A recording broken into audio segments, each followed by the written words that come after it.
Alam nyo ba mga ka-Vertusio na ang coin na ito na content po natin ngayong araw ay mahal na po ang presyo nito sa market.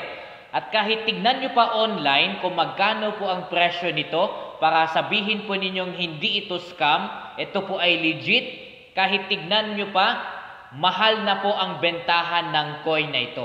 Kung ano po ang coin na ito, ito siya oh. Ito siya oh. Tignan po natin dito sa Vertusio.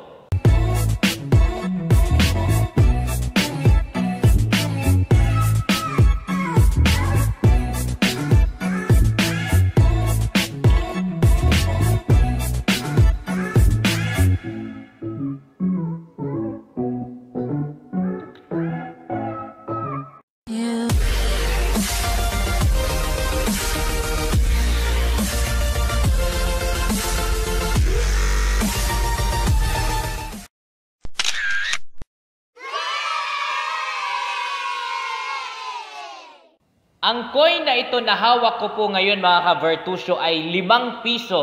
Ito po ang pinakaunang coin na ginawa na 5 piso. After po ito doon sa 5 piso na papel. Kung naalala nyo pa yung color green na papel na pera po natin.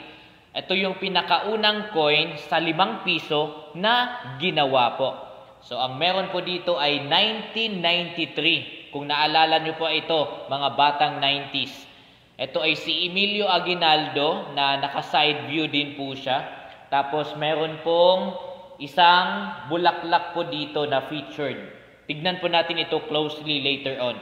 Itong 5 piso na ito mga ka-Vertusio, kung titignan nyo po online, ang presyo po nito ay 1.5 na po. At hindi po tataas sa 5,000. So ang benta po nito or subastahan po ng coin na ito, legit po ito ha. Hindi po ito scam. Kahit tignan nyo pa online, kahit tignan nyo pa sa mga numista. Ang presyo po nito ay 1,500 up to 5,000. Yun na po ang bentahan or subastahan ng coin na ito. Hindi po ito scam. Again, 1,500 to 5,000 ang bentahan ng coin na ito. Ngayon, tignan natin closely ang quality ng coin na ito or yung feature na meron po ang coin na ito. Nung dumating po kasi ito sa akin, sobrang na po nito, puno ng impurities. Talagang pangit na siya tignan. At nilinis ko po siya. So tignan natin ngayon siya closely. Kasi mukha na po siyang bago ngayon. Na-restored na po natin siya. So, tignan natin closely ang coin na ito. 5 piso na lumang coin. So, tignan po natin closely ang feature po ng coin na ito na 5 piso. Sabi ko nga po sa inyo, na-restore ko na po ito. Ang ginamit ko pong panglinis po dito ay metal polish. Kasi nung dumating po ito sa akin, covered po ito ng impurities. Ngayon po, maganda na siya tignan. At huwag lang po nating tanggalin na lang sa sealed. Kasi baka malagyan po ng panibagong impurities galing sa pawis or dumi na meron ang kamay ko. Kaya okay lang po yan na nakaganyan po siya. Okay po? So sa coin na ito, as you can see, back to normal po siya. Kumikinang na ulit. Kumikinang na po ulit ang coin nito. Para na siyang bago. Para siyang bagong release. Pero ang coin na ito, makaka-relate lang po nito ay mga batang 90s kasi ang tagal na po nito. At ang bungad po na makikita natin kaagad dito ay itong dahon. Ang scientific name ng dahon na ito na pinakita po dito sa coin ay Pterocarpus indicus. Or sa common word, ito ay Nara. Nara po itong na to. Ito may bulaklak at saka may dahon or sanga. So ito ay Nara. Ang Nara po ay tinaguriang pambansang kahoy ng Pilipinas. So Pterocarpus indicus. Yan po yung featured na halaman po dito or tree. Tapos makikita po natin ang 5 piso.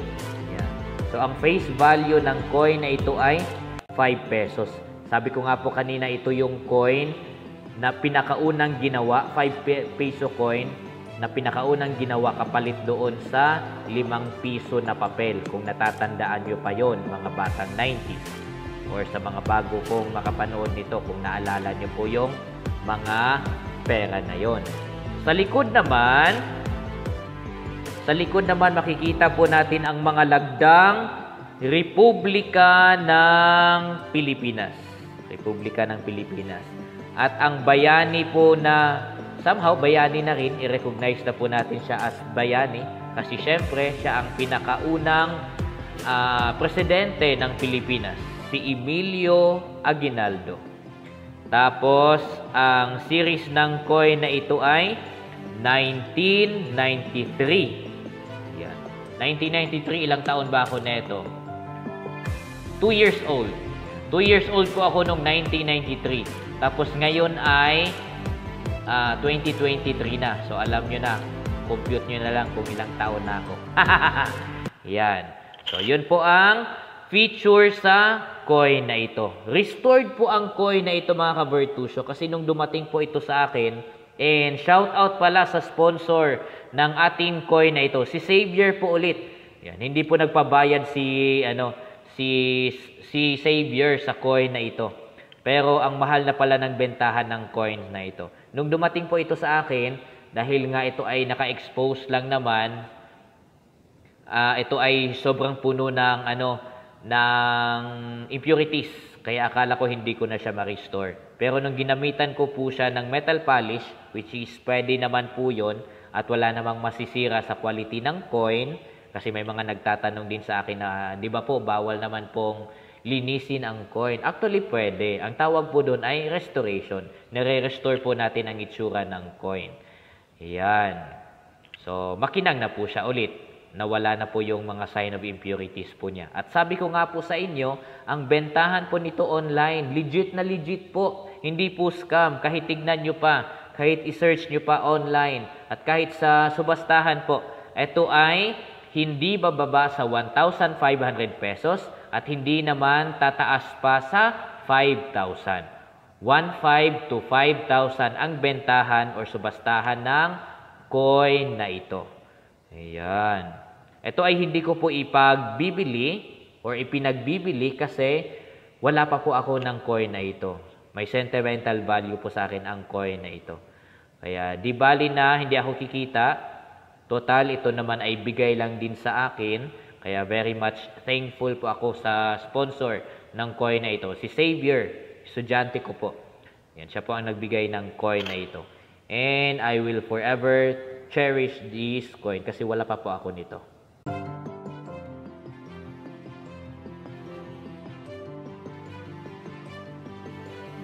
Ngayon, mga ka-Bertusio, meron po mga nagtatanong po sa akin kung saan daw pwedeng ibenta yung mga lumang coins. Mahirap po kasi itong ibenta sa subastahan kasi mahal po ang presyo. Katulad noong 1972, 1974, yung 1962, yung 1976. Mahirap po yun kasi mahal po ang bentahan nun. I would advise sa mga meron pong coins na katulad po nito o yung mga sinabi ko po kanina, na dalhin nyo po sa subastahan. May mga nagtatanong po sa akin kung saan ang subastahan. Meron po sa Quiapo. Meron po sa Quiapo, sa may sa may likod mismo ng simbahan. Meron pong subastahan na nangyayari po dyan about mga old coins. Meron din sa Novaliches. Meron sa Pasig. Yan. Madalas yung grupo ko po, pumupunta sila ng Pasig, dinadala po nila yung mga lumang coins or kung may mga coins po silang hinahanap. Meron din po sa Quezon Ave. Malapit po sa likod po ng kung hindi ako nagkakamali, sa likod ng Pegasus. Siyempre, kilala po natin yung Pegasus na yan. Okay? Meron din po saan pa nga ba ito? Paranaque. Meron din po sa Paranaque. Nag-a-announce naman po, meron pong page sa FB about subastahan. Doon po nag-a-announce kung saan po gaganapin yung mga subastahan ng mga old coins. Kung meron po kayong ganito, pwede niyo pong bisitahin yung page na yon sa FB para makakuha po kayo in information kung saan po ang subastahan. I would advise kasi na ibenta niyo po doon or isalin niyo po sa subastahan para magkaroon ng tamang presyo, tamang hustisya yung coin na meron po kayo. Kasi itong mga coin na ganito, syempre itong coin na ito ay medyo mababa lang, 1.5 to 5,000. Pero yung ibang mga coins pa na lumang-luma at yung iba pa nga ay na-feature sa KMJS na nasa milyones na ang halaga, hindi pa po namin kaya yung sa grupo po namin. Kaya I would advise na dalhin nyo po sa subastahan. At syempre, babalik po tayo dito sa 5 pesos na ito. Ang presyo nga po nito ay 1.5 to 5,000. Legit po yan. Kahit tignan nyo pa sa Google at sa online. Makikita nyo po ang presyo po nito kung magkano na ito ngayon. Ito ay 5 piso na coin. Ito yung pinakaunang 5 piso na coin na ginawa kapalit po doon sa papel na piso. Okay? At syempre, para lagi po kayong updated sa mga upload ko, yung mga hinahanap nating coins, yung mga coins na binibigyan ko kayo ng information, para hindi nyo po ma-miss po yun, huwag nyong kalimutang mag-subscribe. Syempre naman po. At i-hit ang notification bell para lagi kayong updated sa mga upload ng Vertusio. Hindi po ito scam.